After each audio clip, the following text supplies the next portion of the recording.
وہ عشرہ جس عشرے کی احادیث کے مطابق بڑی فضیلت، بلکہ ان تینوں عشروں کی اپنی اپنی خصوصیات ہے، ہر عشرے کا اپنا رنگ اور اپنا آہنگ ہے۔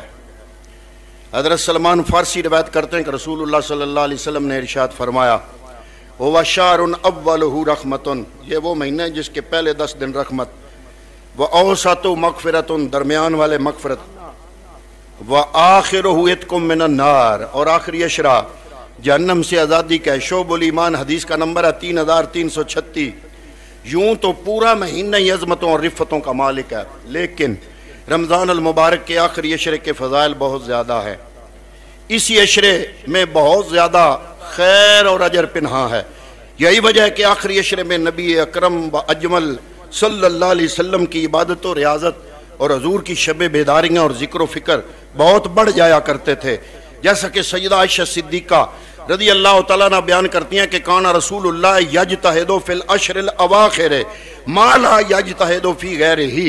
حضرت ام المومنین فرماتی ہیں کہ رسول اللہ صلی اللہ علیہ وسلم رمضان کے آخری 10 دنوں میں اس قدر محنت کرتے کہ اتنی محنت کسی دوسرے مہینے کے دنوں میں نہیں کرتے۔ حالانکہ آپ عام دنوں میں بھی بڑی محنت کرتے تھے، لیکن یہ خصوصی محنت ہوتی تھی۔ مسلم شریف حدیث کا نمبر ہے 1175۔ صوم وصال اور آخری عشرہ، پیغمبر اکرم آخری عشرے میں صوم وصال رکھتے تھے، ایسا روزہ جس کو افطار ہی نہ کیا جائے۔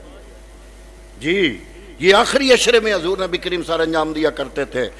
صوم وصال نبی کریم صلی اللہ علیہ وسلم کی خصوصی عبادت تھی۔ وصال کے روزوں کا معمول اکثر آخری عشرے میں ہوتا تاکہ جو وقت کھانے پینے میں لگتا ہے وہ بھی عبادت الہی کے لیے وقف ہو جائے۔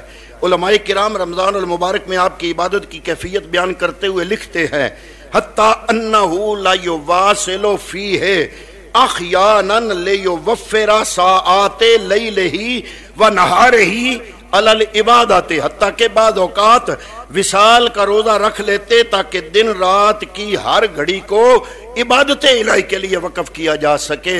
روح البیان تفسیر سورہ الاعراف کی آیت نمبر 30 اور 31 کی وضاحت کرتے ہوئے صاحب مفسر نے یہ جملہ لکھا۔ پھر حضور نبی کریم آخری عشرے میں اہل خانہ کو جگاتے۔ نبی رحمت صلی اللہ علیہ وسلم آخری عشرے میں نہ صرف خود جاگتے بلکہ اہل خانہ کو بھی جگاتے، جیسا کہ سیدہ عائشہ صدیقہ رضی اللہ تعالیٰ عنہ بیان کرتے ہیں، کانا رسول اللہ صلی اللہ علیہ وسلم اذا دخل العشر الاحیا اللیلہ و ایقظا آلہ و جدہ و شدہ المعذرہ، جب رمضان کا آخری عشرہ آتا تو رسول اللہ صلی اللہ علیہ وسلم رات بھر جاگتے، اپنے گھر والوں کو بھی جگاتے، خوب محنت کرتے اور کمر کس لیتے۔ مسلم شریف کی حدیث نمبر ہے 1174۔ یہاں اہل سے مراد صرف ازواج نہیں بلکہ گھر کا ہر چھوٹا بڑا فرد مراد ہے جو نماز کا اہل ہے۔ طبرانی کی روایت میں ہے کہ ماہ رمضان کے آخری عشرے میں بھی نبی رحمت صلی اللہ علیہ وسلم ازواج مطہرات کو بیدار کرتے، وَكُلُّ صَغِيرٍ وَكَبِيرٍ یتیق الصلاۃ، اور ہر چھوٹے بڑے کو بیدار کرتے جو نماز پڑھ سکتا۔ الموجم الاوسط حدیث کا نمبر ہے 7425۔ تو پتہ چلا حضور کی ایک اور حدیث بھی مشکاۃ شریف میں موجود ہے، من قام رمضان ایمانا و احتسابا غفر له ما تقدم من ذنبہ، جس نے رمضان میں قیام کیا ایمان اور احتساب کے ساتھ، پیغمبر فرماتے ہیں اس کے پچھلے سارے گناہ معاف ہو جاتے ہیں۔ اب میں آپ سے پوچھتا ہوں قیام کا کیا مطلب ہے؟ نماز کے بعد جو تراویح ہیں وہی قیام ہے نا۔ من قام رمضان ایمانا و احتسابا غفر له ما تقدم من ذنبہ، جس نے رمضان میں قیام کیا۔ اب جو تراویحوں میں بھی نہ ہے اس کے من قام رمضان ایمانا و احتسابا، اس حدیث کو کہاں لے جاؤ گے؟ من قام، جس نے رمضان میں قیام کیا، انعام کیا ہے؟ غفر له ما تقدم من ذنبہ، پچھلے سارے گناہ معاف۔ اب میں آپ سے پوچھتا ہوں قیام کس کو کہتے ہیں رمضان میں؟ یا تراویح ہیں یا تہجد ہے۔ والحمدللہ ہماری مسجد میں تہجد کا بھی اہتمام صرف اس آخری عشرے کو حاصل کرنے کے لیے ہے، کیونکہ پیغمبر سے صحابہ نے پوچھا، یا رسول اللہ یہ قدر والی رات بڑی قیمتی ہے. آپ حیران نہیں ہوتے کہ رات ایک ہو اور اس کی عظمت میں قرآن کی پوری صورت آ جائے؟ میرے لفظوں پر غور کرنے میں قرآن کی پوری صورت نازل ہو جائے. اِنَّا أَنزَلْنَاهُ فِي لَيْلَةِ الْقَدْرِ، ہم نے اس قرآن کو لیلۃ القدر میں نازل کیا. وَمَا أَدْرَاكَ مَا لَيْلَةُ الْقَدْرِ، تمہیں کیا پتا؟ رب ہو کے پوچھ رہا ہے تمہیں کیا پتا لیلۃ القدر کیا ہے؟ یا اللہ تو ہی بتا. فرمایا لیلۃ القدر خیر من الف شہر، لیلۃ القدر 1000 مہینوں سے بہتر ہے. صحابہ نے عرض کی یا رسول اللہ 1000 مہینے تو ڈھیر سارے ہیں، 84 سال بنتے ہیں. بندے کی اتنی زندگی نہیں آج کل. اگر کسی کو شب قدر مل جائے تو اس کے نامہ اعمال میں 84 سالوں کی عبادت لکھی جائے گی. اس لیے پیغمبر فرماتے ہیں نا، وہ بندہ ہلاک ہو جائے جس کی زندگی میں رمضان آئے پھر بھی وہ بخشیا نہ جائے. یعنی بخشش تو دروازے پہ دستک دے رہی ہے. کیا میں یہ تو صحابہ نے پوچھا یا رسول اللہ رات بڑی قیمتی ہے، وہ ہے تو رمضان میں پر تھوڑے سا کرم نوازی فرما دیں، شارٹ کر دیں. فرمایا آخری عشرے میں. اب پیغمبر کی رحمت سے آخری عشرہ منتخب ہو گیا. پھر صحابہ کو ہمارا بھی تو پتا تھا نا، نائل ہے ہم، تو عرض کی یا رسول اللہ رات بڑی قیمتی ہے، 10 راتیں پھر بھی 10 ہیں. حالانکہ 84 سالہ عبادت جس رات میں حاصل ہو، 10 راتوں میں بھی تلاش کرنی پڑ جائے تو کوئی مشکل نہیں. یہ پیغمبر کی رحمت. حضور نے فرمایا اچھا پورا عشرہ نہیں جاگ سکتے تو آخری عشرے کی تاک راتیں. اب تاک تو 5 ہو گئی نا، یا 21 یا 23 یا 25 یا 27 یا 29، تو مزید 60. تو یہ تہجد اس لیے رکھے کہ جو تراویحوں میں شامل نہ ہو جائے، ہو سکے وہ کم از کم تہجدوں میں آ جائے.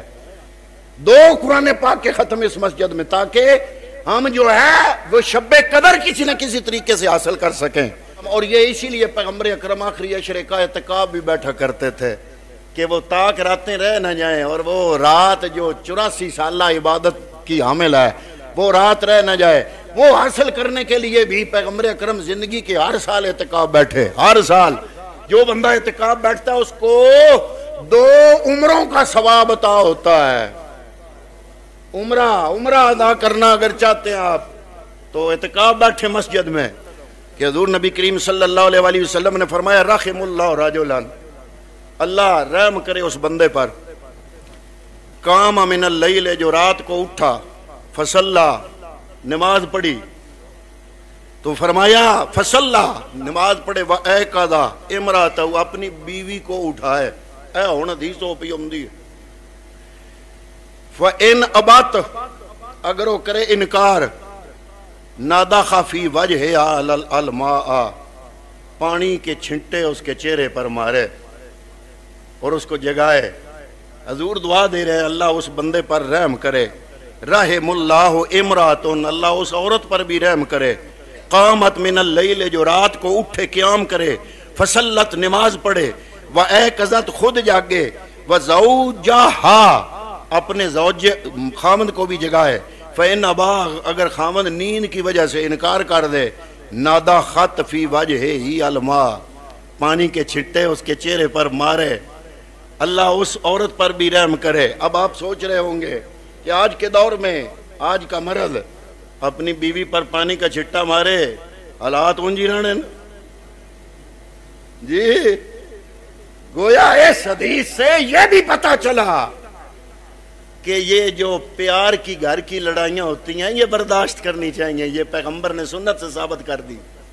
یہ گھر کی محبت والی لڑائیاں، یہ پیار بھری لڑائیاں ہیں، لیکن یہ نیکیاں حاصل کرنے کے لیے، ایک دوسرے کی نیکیوں میں حریص بننے کے لیے کہ میں ہی صرف نہ جاگوں، میری بیوی بھی جاگ کے پڑھے. اور تھوڑی دیر غصہ آئے گا نا، پھر اتر جائے گا تو کہہ سکتے ہو نا تیرے لیے ہی میں نے کیا ہے کہ 2 رکعت نفل